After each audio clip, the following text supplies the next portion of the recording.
This conference will now be recorded. Good morning, everybody. I'd like to call the annual organizational meeting to order.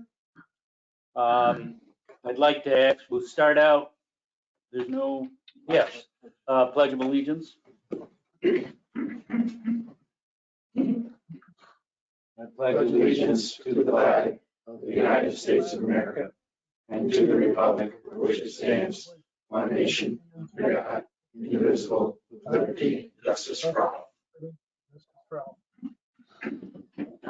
Motion to adopt the meeting agenda. Want to do roll call? It's not on here, but yes. Sorry.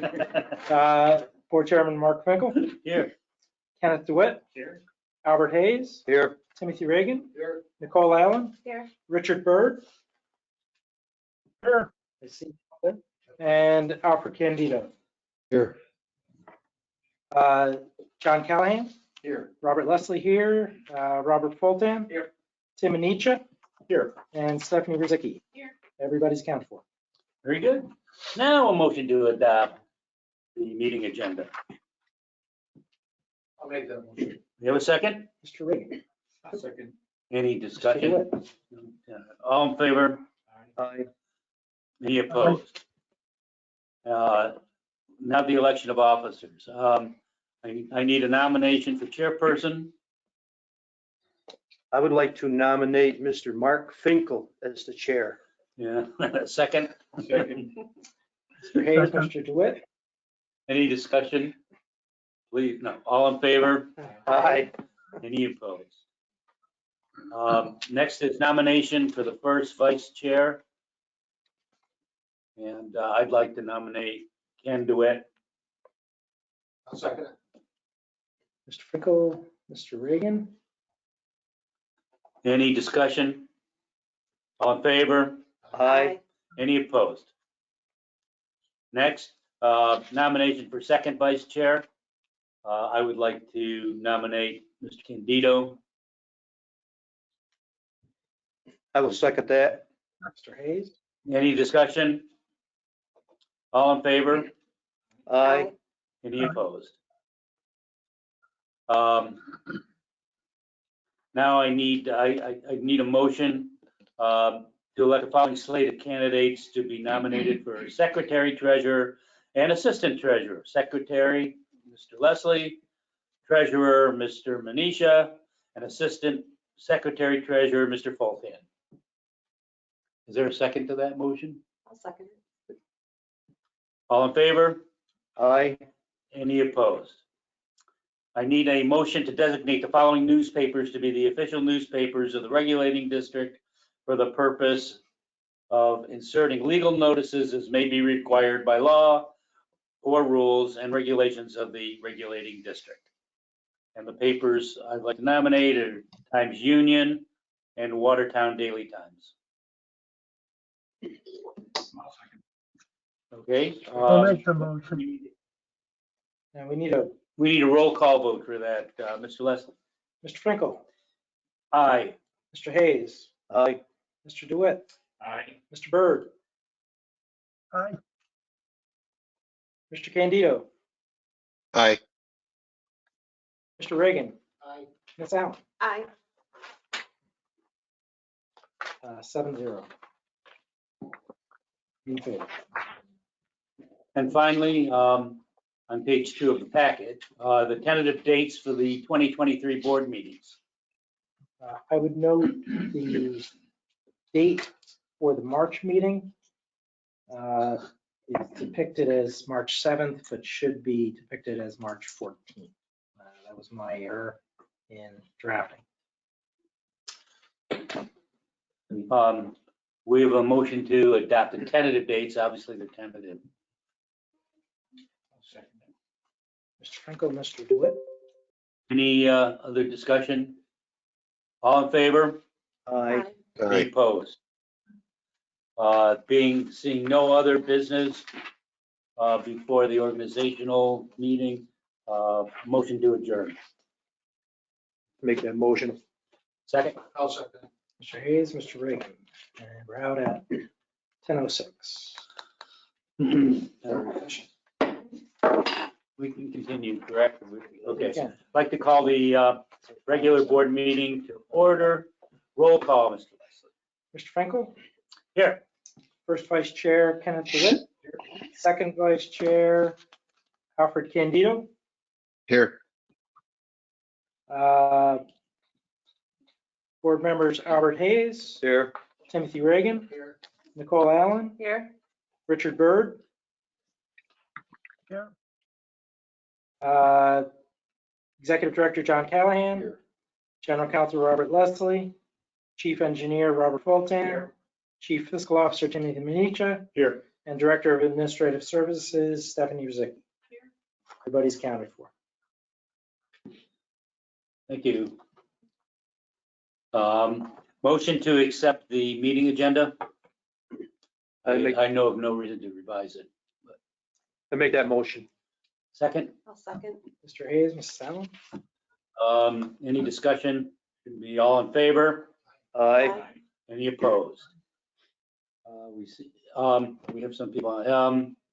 Is there anyone who wants to make a public comment? Any,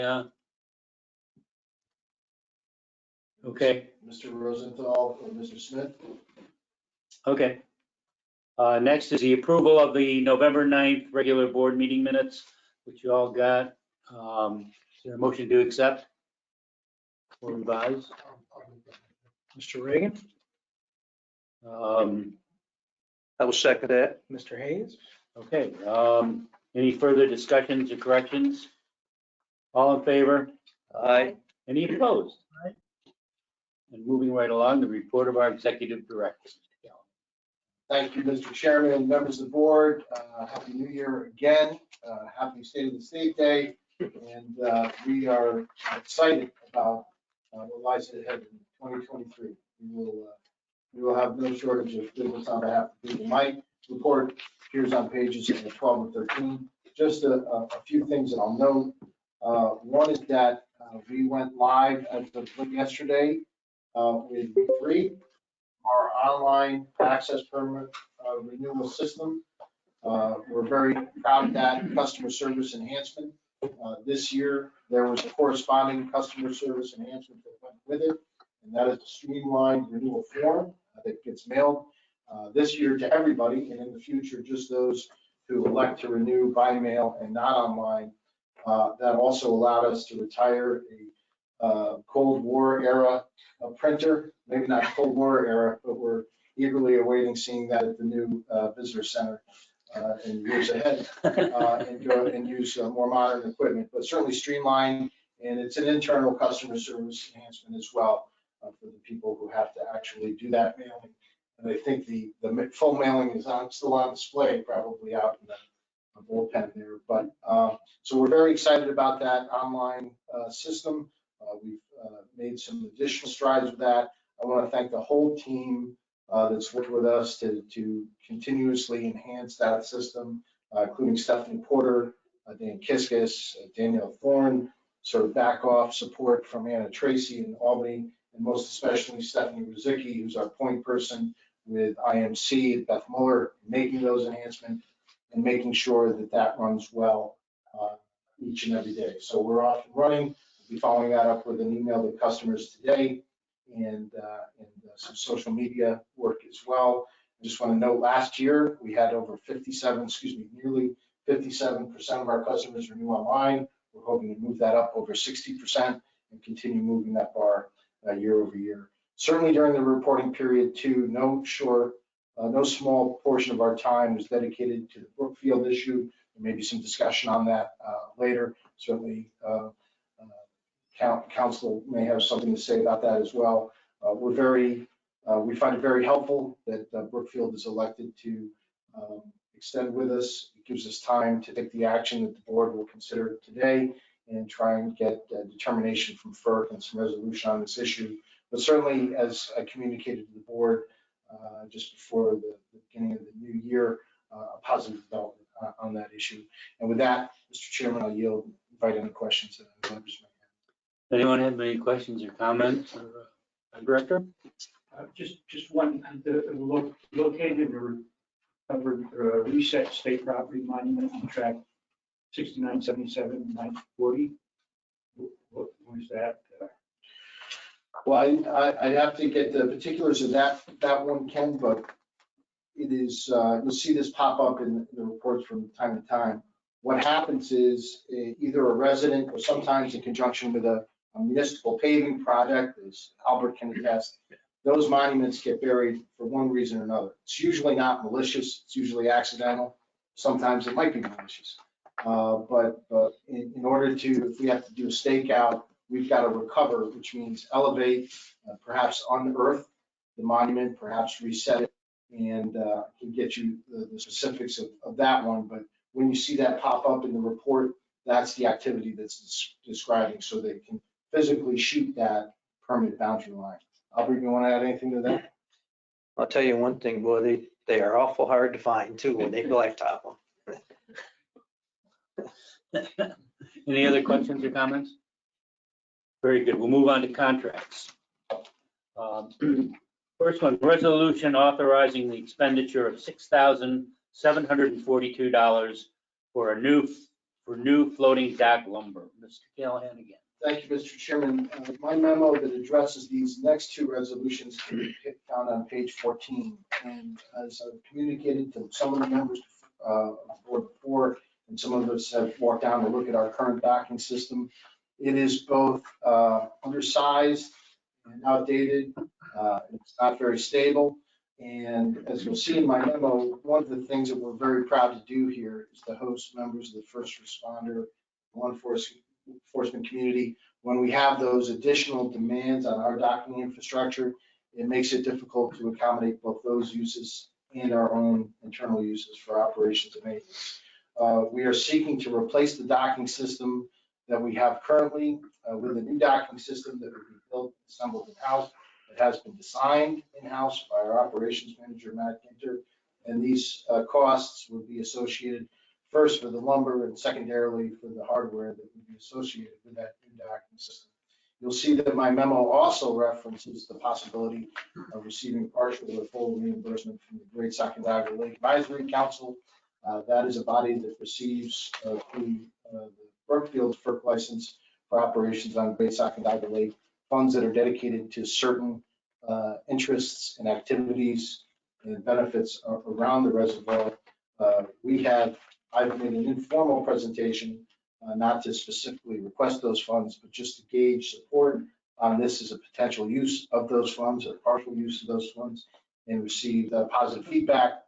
But it's important for the board to know this expenditure of funds may be completely on our dime, and I would argue that if it is, these funds are still very much warranted. But obviously, as frugal stewards of the public fisc, we're going to try and get every penny we can back, right, Mr. Minicha?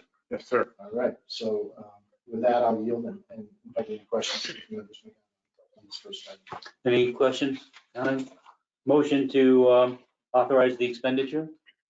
I will make that motion. Mr. Hayes? I'll Second. second. Mr. Second. Any further discussion? All in favor? Aye. Any Aye. opposed? Motion carries. Next one is the floating dock hardware, which you had already addressed, but if there's any other comments? No, you can't have the hardware. There you go. Leslie had anticipated this very issue. Right. We can have the lumber, but not the hardware. Motion to authorize the expenditure of $17,360 for new floating dock hardware. I'll make that motion. Mr. Hayes, Mr. DeWitt. All in favor? Aye. Any opposed? Next is a resolution to approve the gender-based violence in the workplace policy. And I have to say, the first time I read that, I didn't see the word policy, and I'm going, what? On page 19 is the resolution to adopt the new gender-based violence in workplace policy. Executive Order 19, which was issued in 2007, required certain state agencies to formulate and issue a domestic violence workplace policy. Shortly thereafter, the Office for the Prevention of Domestic Violence formulated a model policy, which we then also resolved to adopt. This last revised, looks like it was in 2022, May of 2022. This new revision of that policy makes it gender-based. It extends to full and part-time, temporary, volunteers, interns, consultants, contractors, and other on-site personnel or providers. It memorializes the training and data keeping requirements that we've already been doing and is much more prescriptive regarding the steps that supervisors must take and the resources available to somebody who is facing domestic violence, whether it's in the workplace or at home. So basically, we're looking for adoption of a revised policy that is per the new model provided by the Office for the Prevention of Domestic Violence. Got it. So, so we need a resolution to approve the gender-based violence in the workplace policy. I'll make that motion. Ms. Allen? Do we have a second? That's it. Second it. Any Mr. Reagan. discussion? All in favor? Aye. Any opposed? A resolution to approve Ninth Amendment to Contract C02012 with Klein Schmidt Associates. Mr. Fulton. Thank you, Mr. Chairman. My number is on page 33. Little background information prior to the request for that authorization. The amendment to that contract includes discussion of and an update, if you will, on Hawkins Mill. Construction of Hawkinsville Dam remediation progressed a little bit slower than anticipated in November and December, in part due to contractor employee sicknesses, unfavorable weather conditions, even contractors' inability to maintain necessary staff, and construction of the east side embankment dam was delayed about a month due to contractors' inability to procure material which met contract specifications. Placement of the embankment core material started the week of December 5th, and due to weather has now more recently been halted. And site conditions on that west side have not led to, or have led to difficulty excavating the existing bank fill, which has also slowed the project, and progress on the site has not been keeping pace with the project schedule. These conditions have warranted a contract change in the contractor's method of completing the excavation, and also all of the difficulty that we've experienced with this contractor has prompted us to bring Kleinschmidt on in a permanent, full-time basis for construction observation. Back in September last year, the board authorized amendment number 8, which was additional construction observation activities to satisfy Department of Environmental Conservation request for increased presence on site. And in response to some of the construction delays and the contractor performance issues, Kleinschmidt has provided or has started providing additional on-site construction observation and inspection. We've asked Kleinschmidt to submit a proposal for an expanded construction engineering services and to provide full-time monitoring of construction activities and additional engineering support to manage and to resolve conditions of the core material compaction conditions and West Bank excavation concerns, and to facilitate a quick resolution of any additional construction issues. Kleinschmidt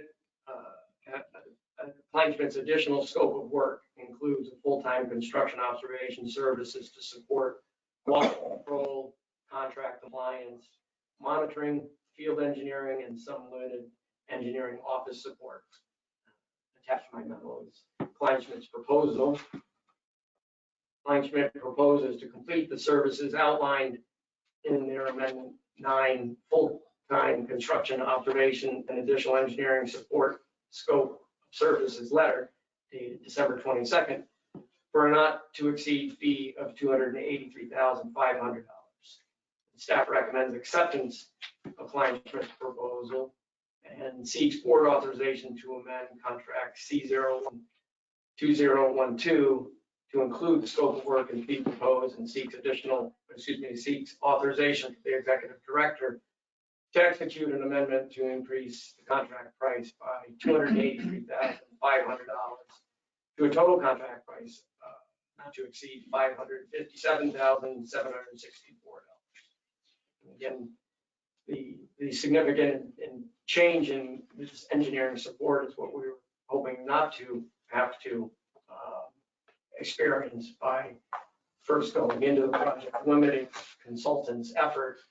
We still use our own staff full-time on site, but with the complications, the difficulty that the contractor is experiencing, some of our concerns with their progress and performance on the site, we think it's critical that we bring Kleinschmidt on full-time to monitor the rest of the project, to ensure that it's done consistent with their design and to the standards that we've set. So I'd be happy to answer any questions. So to make sure I got this right, the original contract was to people to go in and do the work that was required. That was not Kleinschmidt, that was somebody else. So, no, Kleinschmidt was contracted to come on site, but only on 8 occasions. But they weren't doing the work, or were they project They're just managers? No, they're just engineers. on site, on-site Engineers to do that. observation. And they were only intended to come in about 8 occurrences, key milestone construction activities. And so Okay. for the last. So the issue of bringing in the additional, or bringing them in additionally is due to the workmanship of the contractors that are doing the work? Yes, yeah. It's to make sure that because of the difficulty the contractor is having on several issues, it's in our best interest to have the engineer on site to resolve and to assure that that contractor will perform as he's expected to and produce the product that we expect. I don't remember. Was this the only contractor that bid on the project? There were 2 contracts, only 2, and their bids were fairly similar in price. But one's not delivered. The one that we are contracted with right now has come into some difficulty along the way. Yeah, and it was the weather this fall that bad. I actually thought it was a nice fall, and I thought the weather was pretty dark. Yeah. And not a lot of You know, rain. contractors will tell you. I know, that's why I'm asking. My personal opinion, I don't think it was anything out of what one would normally expect for Boonville area in the fall or entering the early or late fall and early winter period. Was our scope of the project wrong? Did we make mistakes on scoping out the project to the bidders on the project? I don't believe so. No. I think Kleinschmidt did an excellent job in preparing design drawings and the design itself. And, I just think. I guess the one question would be on the potential for envisioning or predicting the necessity of shoring on the West Bank. And that's where we've had, and not to jump in here, Sure. some discussion of whether or not, and certainly a contractor maybe with more dam construction experience would have been quicker to change their approach to that excavation. Yep. There are a couple of, and just to maybe jump in on the broader question too. There are a couple of, if it's fair to say, Rob's close enough to get into the table, a couple of specific issues where the contractor did not react maybe to either changing circumstances or variable as quickly as, or as effectively as we would have liked. And by the way, this contractor is still day-to-day working on the job. We had a call this morning, in fact. But one was Rob mentioned the construction of the embankment, the earth embankment on the east side.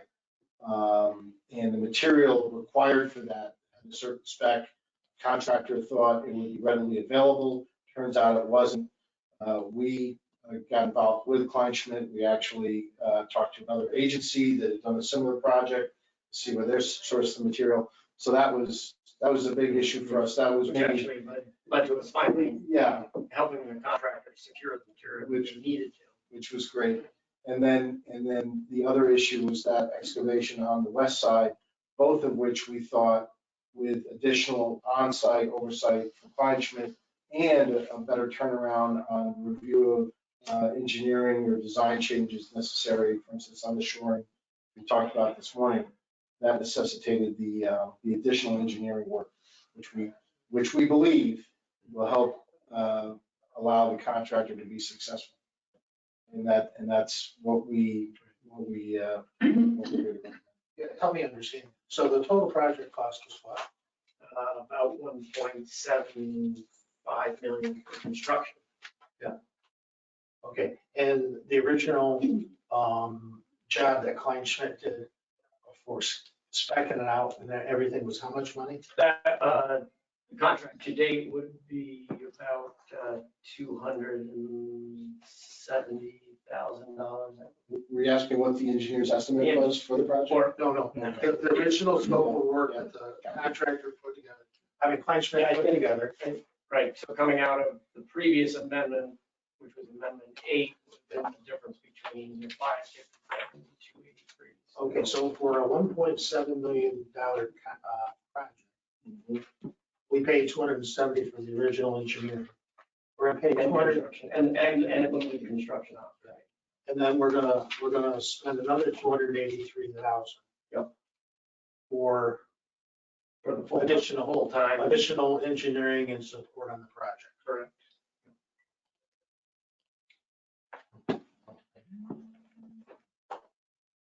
Yeah, our hope, Mr. Reagan, was to avoid contracting out on-site construction inspection and construction management. And we covered that sort of by committee in-house. It was an attempt to, again, be frugal and efficient. And, I think in this case, it has not worked out as we had hoped. So we've gone to Kleinschmidt and asked them to come in and provide additional level of support. And the people doing the work, are these small contractors or were they, I can't remember. Well, it's contractors have quite a bit of experience with landfill and earth work. with Okay, so state it's and a good DEP. size, it's a good size contract. I don't know, but, yeah, It's not a mom and pop, it's not some small. no, I wouldn't consider that. And they, at least based on our call to both engineer that worked with them on previous projects and as well as the DEC, who was the owner of the project, everyone was satisfied with their performance and gave no indication that they were dissatisfied in any way with performance. So How will we answer when we're asked about that performance? Ask us in 6 months. I just wonder, we will need to be addressing this Well, I kind of wonder. shortly, so. I don't understand. And yeah, but I don't future recommendations. I might don't not be- understand how government does things. I'm telling you that right now, you guys. I'm never going to. So I mean, I just look at this and say, this is crazy. If somebody brought this to me and I would have said in my previous jobs, I wouldn't say no. I would say, you guys put this project in. Now let's understand what the impact is on our decisions and stuff. But this sounds like if our scope was good, okay. Well, we haven't gotten to that point yet in terms of the contractors' expenses. Well, I'm sure you'll have more coming up. But this discussion is not one that we haven't all had together. So your questions, I think, are around the money, they're fair. And, obviously on the spectrum of, with any project like this, things can go perfectly, or it can be a disaster. You're usually somewhere in the middle. That's why I asked your numbers. We are, Normally you yeah. put in 10 or 20% for these contingencies. And we're beyond that, so Yeah. I mean, originally, as John indicated, we tried to be very frugal and limit that consultant, because to have a full-time qualified on-site rep for a month's worth of work, including extras and, their other costs, it's about $60,000 a month. And that's, they could be reviewing, one contractor's out there working 8 hours a day, it doesn't really matter how much material they're placing every day. It's still gonna cost the engineer that $60,000 a month. And we scaled back originally, to avoid what would have been, even more than the combined value of this amendment plus what they've spent. And we couldn't even avoid that because DEC had previously indicated that we should bring the engineer on for, more frequently. And that was the request made in amendment 8. So unfortunately. I have a question. And I remember looking at on page 114, east side, when the water came up, the water actually went over the land and almost on the road. Yes. Yep. Now, what I see over here is nothing, unless you put a berm from that little. Oh, you're gonna put a berm Yeah. there? Yes. So that picture that you're speaking of, which is a view pretty much to the east, shows the new abutment on the east side of the spillway. I think if you turn back one page from that photo prior to that one, is a view looking towards the northwest, and there's a cutoff wall perpendicular to the abutment, which is not quite, but the discussion parallel to the spillway. Around that abutment, around that cutoff wall and built against the abutment will be an earthen embankment, which I believe, again, one photo, go to our winter photo, you can actually see the third from last photo. We get a view to the southeast. Yeah, thank you. The start of the installation of the embankment dam itself, which shows earth material on top of the rock. That will be built up about 10, 12 feet high. That core material encased in a fan filter and then a gravel and rock base on it, and built up to the height of the abutment, Which is one of the, to address the water flow pattern that you had mentioned, which previously was around the spillway and sometimes toward the road, Edmonds Road on the east. and it's that embankment, which is one of the issues we've been having with getting the material that's being placed to pass the spec. Yeah. And Clunch needs.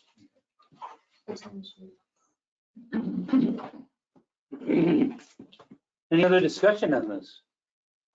Now I actually read the resolution to approve the 9th Amendment to the contract, 012012. Kleinsman. We have a motion? I'll make that motion. We have a second? Mr. DeWitt? Second?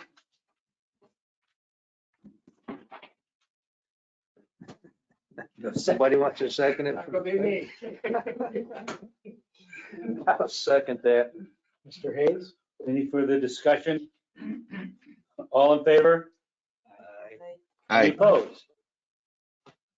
One opposed? One opposed? What do they call that when they? Abstain. I'm I'm saying. right on the, yes. Mr. Candido or Mr. Byrd? Aye.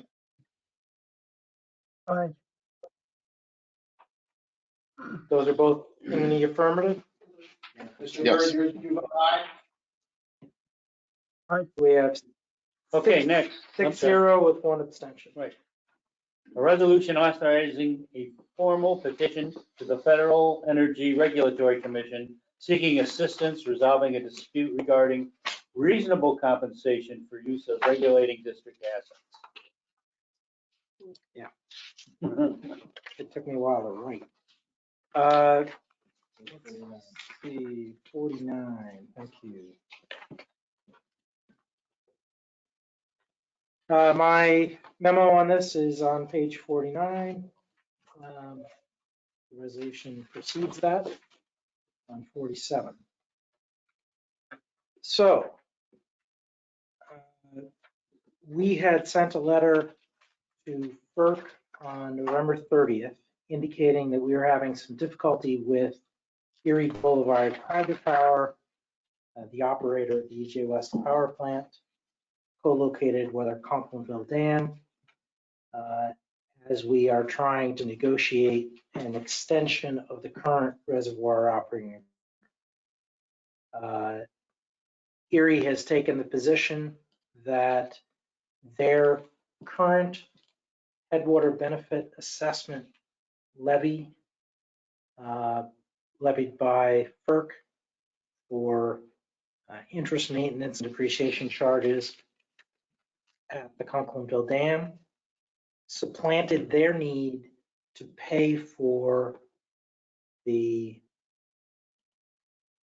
56 feet of head owned by the state of New York under the jurisdiction of the regulating district that Erie uses in conjunction with 15 feet of head that Erie retained in their generation of power at EJ West. That impasse as to whether we should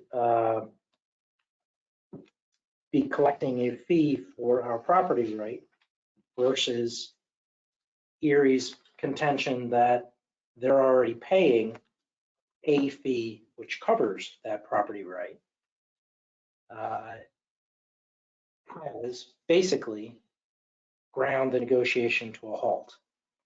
In that November 30th letter, we had indicated to FERC that if we did not get any further, we would be suspending the current operation, which has water passing through EJ West and allowing Erie Boulevard to generate. And we were going to do that as of January 1. Shortly before January 1, Erie Boulevard agreed to an extension of the current reservoir operating agreement through June 30th of 2023, but did not resolve the disputed contention. In the November 30th letter, we said, if we don't get any resolution of this, we will, under the offer of settlement and under the FERC regulations, 18 CFR 385-207, we will petition FERC for an answer to that question. Does Erie's headwater benefit payment supplant their need to pay us for the property? In the way that we framed the question, we're pretty confident of the answer. If they reframe the question in a different way, as they believe they are correct, they may be able to get FERC to take their side. We do not believe that FERC will. In any case, we had to wait 45 days after the November 30th letter in order to file our petition.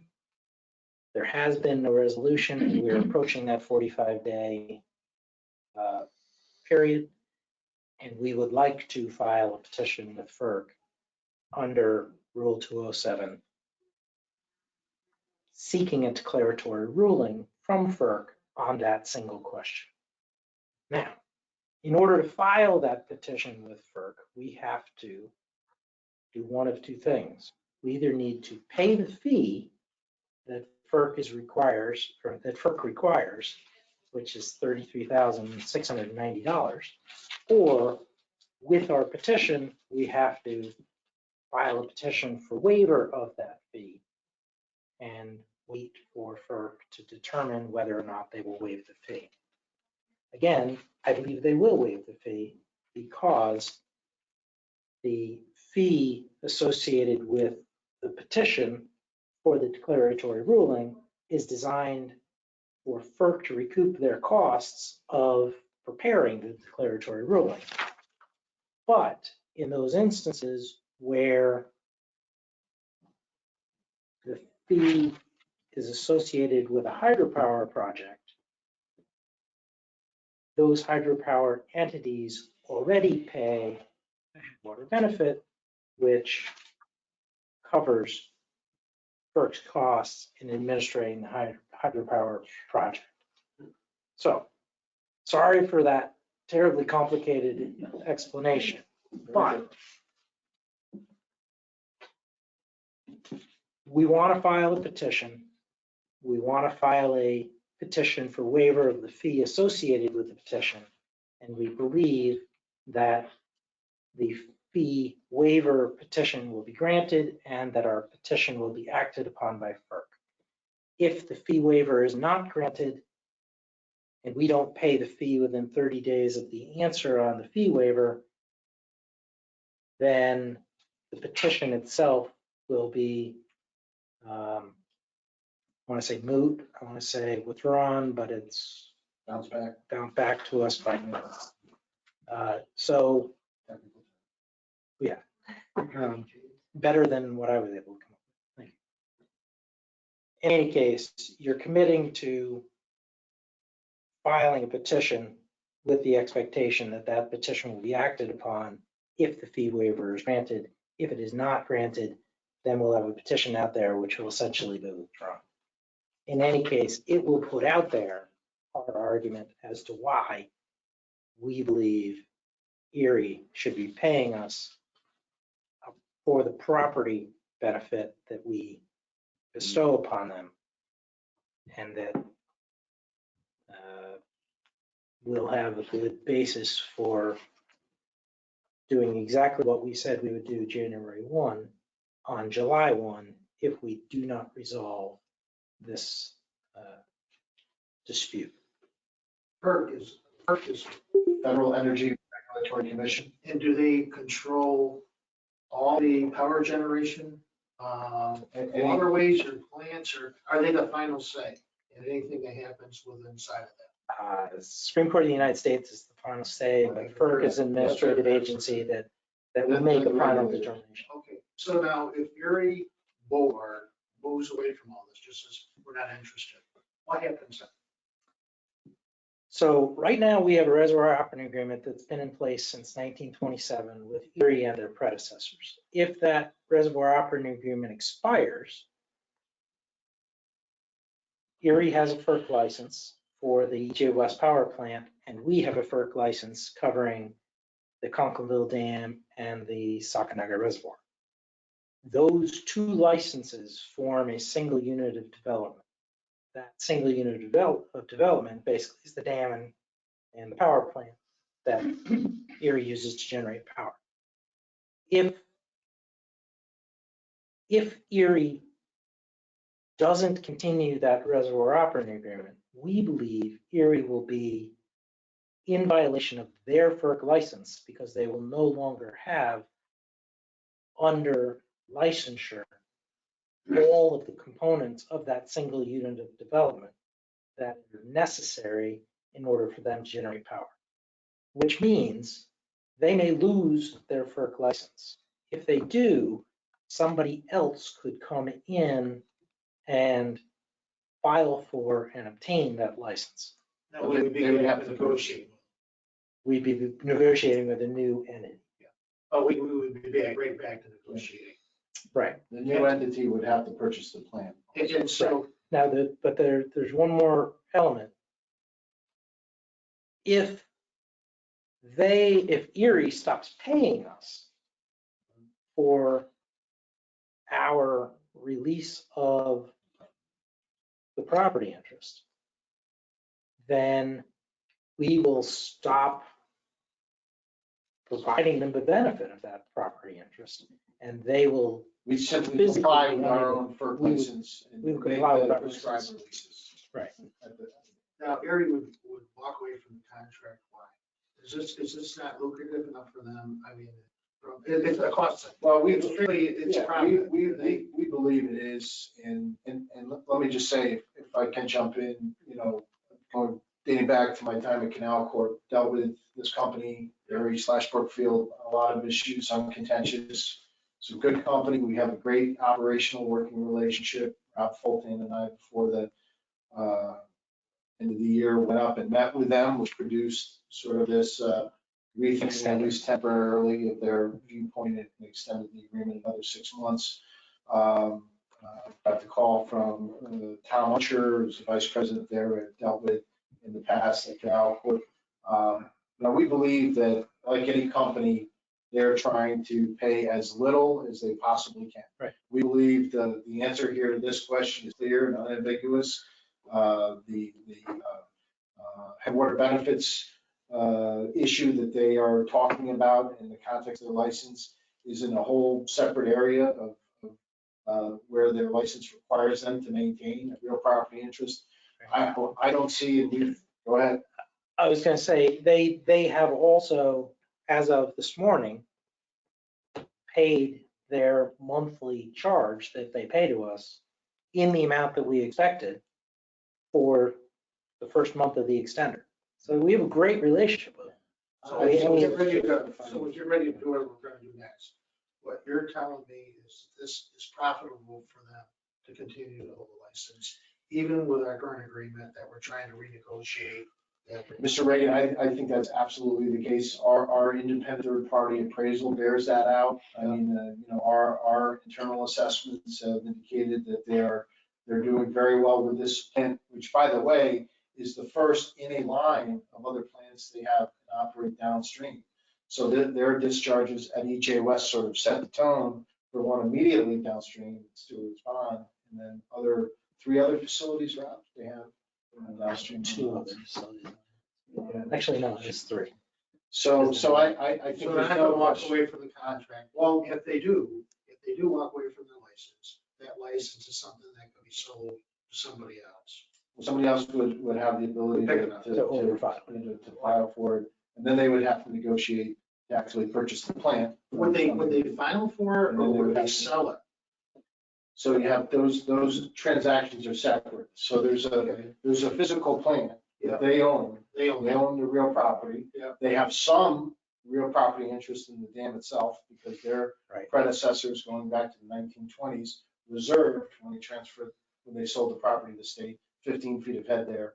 But those improvements, the generating plant itself and that real property, whether they have the license or not, they own that, right? And so if somebody comes in and gets the license, they've got to negotiate for that property interest. And then would also have to negotiate for our property interest, which setting aside the 15 feet is the other 56. How'd I do? That's I'm no attorney and I didn't stay at Holiday Inn. But then the question with that would be, is if, at that point, depending upon somebody wanted to play hardball on that, like Erie, or their piece of that 10 foot or that 15 feet or whatever it is, could make it to where it wouldn't be as profitable for a new party to come in. Mr. Reagan, I think you're exactly right, because the operation of that plant is going to sort of set the tone in terms of the timing of the releases. They are operating that plant, not just to maximize generation there, but those other downstream facilities.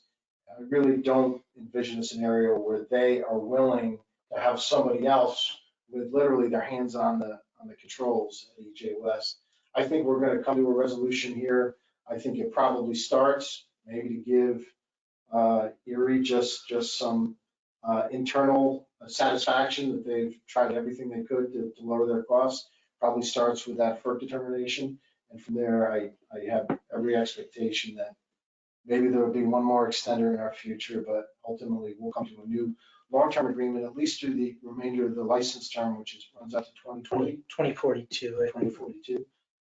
But we view the phone call that we got just before the holidays as a positive sign that there's an appreciation within the company that they probably do need to retain this real property interest in order to satisfy the conditions of their own license.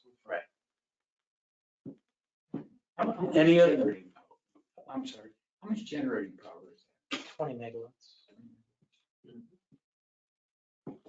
any other questions or comments? If not, I'd like the resolution authorizing a formal petition to the FERC. One other question. Sure. So if we put the petition in to, or the resolution, and we may have, within 30 days, we might have to pay that $33,000. There is a potential, if we want, Because we're not going to be in session in February. well, But that's within 30 days of our petition for the waiver of the fee being denied. And it's unlikely that those things would play out within the next sort of 60-day cycle. Right. Would you agree? right.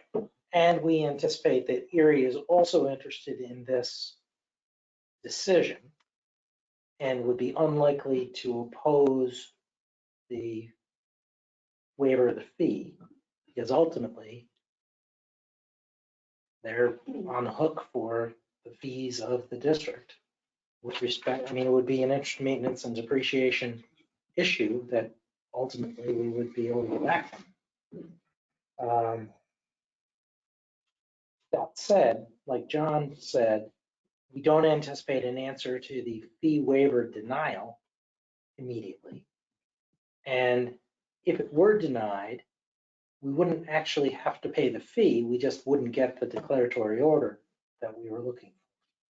That doesn't mean that we couldn't still resolve the issue absent intervention by FERC with Erie. We kind of expect that now that the holidays are over, somebody at Erie has started to read our argument, understand the seriousness with which we take our argument, and the fact that as a public entity with an appraisal, we can't simply say, you can have this property benefit for less than it is valued. Absolutely. So they have to basically pay our appraised value or demonstrate why our appraised value is inaccurate. And Brookfield's aware of that because the last agreement I was about before leaving Canals was out of the Oswego River. And we had to meet that agreement, had to meet that test with the Office of State Controller on a fair market value reimbursement for those real property rights. So not a foreign concept. Well, We all set? It'll be interesting then if they do go something else, because if that's not a foreign concept to them, then what's changed? You know, that'll be, the next move will be interesting. Well, I neglected to say, it took us about a dozen years to get to that point. Yeah. In the meantime, they continue to, with each extender, pay the fee that they had been paying with the annual escalator that has been in the reservoir operating agreement for a long time. Okay, we set on that. Everybody's question, no, seriously, everybody's question answered, okay. So now I need a resolution authorizing, now you make me read this whole thing all over again.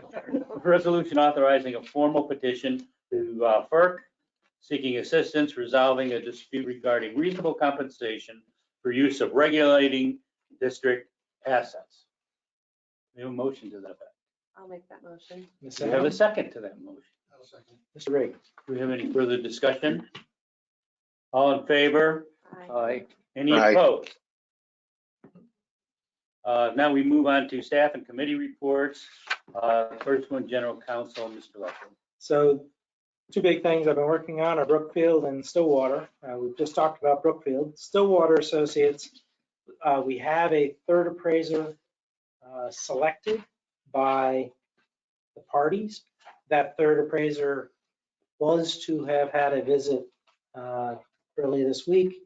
And now it looks like that visit is going to take place on January 24th, after which we'll get his report back as to whether he needs to do a full appraisal or whether he can take the appraisals provided by each of the parties to date and determine from those which is the more sufficient. So that's certainly in process. I continue to work with Stephanie, our Director of Administrative Services, and the Office of the State Comptroller, and apparently now the Attorney General again, to get our lease put together for 54 State Street to house the Hudson River area office. That is grinding through as those things typically do.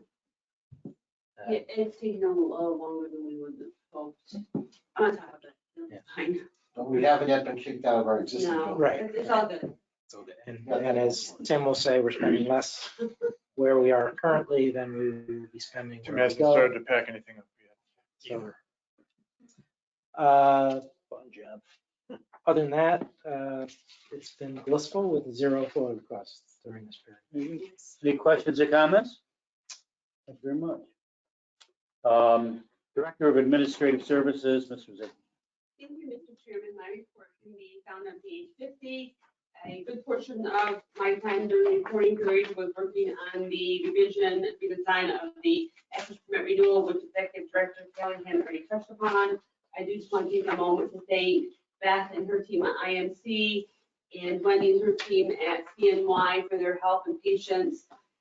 We've had a few hiccups along the line. It took us a little longer to get where we wanted to get, but in the end, I believe we have a very nice product. I think the public will like it, and if all goes well, it'll save money on our end next year because people who pay online this year will no longer be getting a paper one. So we're making really good progress with the database and the renewal process.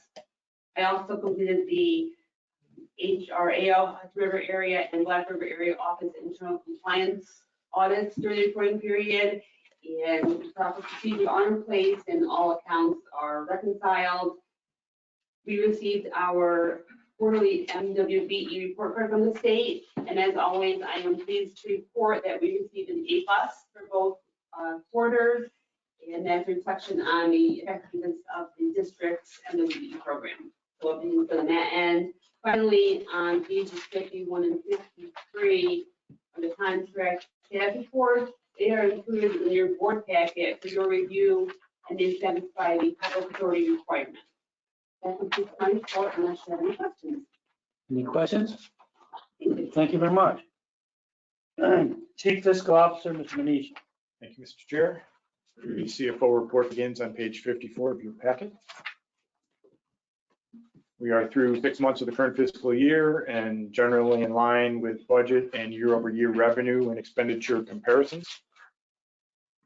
Mentioned 2 other significant developments in the CFO report.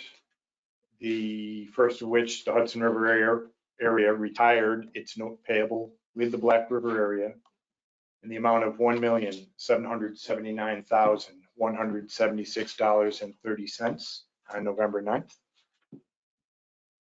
The regulating district also completed its work with the New York State Environmental Facilities Corporation to convert its short-term debt to long-term debt on December 6th. I shared some of the details in the summary. And we'll continue to review the terms of this deal with Jeanine Rogers Caruso, the regulating district's municipal advisor. Such analysis will help later in the year when the regulating district anticipates undertaking another financing, that one for the Indian Lake project. Expect more on that topic at the March board meeting. Finally, Mr. Chair, I'd like to call your attention to page 97 of your packet, where I present a signed affidavit breaking down necessary and reasonable expenses incurred by board members relating to their participation in the October 12th and November 10th board meetings. Article 3, Section 2 of the regulating district's bylaws require the board to approve payment before any reimbursement can be made. So before I ask you for a motion to approve these expense reimbursements, let me offer to answer any questions that anyone has about these expenses or anything else that I've covered here this morning. Any questions? Then I'll entertain a motion to pay these expenses. 301.25. I'll make that motion. Mr. Hayes? Second? I'll second it. All in favor? Oh, I'm sorry, any further discussion? All in favor? Aye. Any opposed? Any other comments for Mr. Manisha? Chief Engineer, Mr. Fulton. Report begins on page 98. Items include the presentation that we received in December. We started early in December, measuring about 174% of average at Indian Lake and between 113 and 155% at Great Sacandaga Lake and in the Black River area. At Old Cove and Sixth Lake, we got 95% of average and about 56% through the 26th of December at Stillwater. We'll be closer to historic average values in the Black River area. Reservoirs are either at or slightly below historic averages, as indicated by the drafts that are provided in my report. All from the Hudson River area as a result of the above average precip and limitations and releases. Great Sacandaga Lake, 11 feet above the historic average, about 12.5 above the target, I think as previously discussed. And at Indian Lake, we're about 6 feet above our target. Continuing to make releases, maximizing those releases as much as possible. Great Sacandaga Lake consistent settlement, and at Indian Lake as much as we can to not impact our releases out of Great Sacandaga Lake and to not impact the downstream reaches. Right down about 600 CFS out. Indian Lake, and creeping up slowly from several days of minimum release of only 350 CFS out of Sacandaga as a result of a higher natural flow in the Hudson, and we'll be back up to our maximum of 4,000 in the next few days. And who's paying to take out? I didn't take any. Probably nature. Yeah. But they're not going to end up as a What changed over the dock, picture of the dock. Yeah. So I think we do recommend full dock.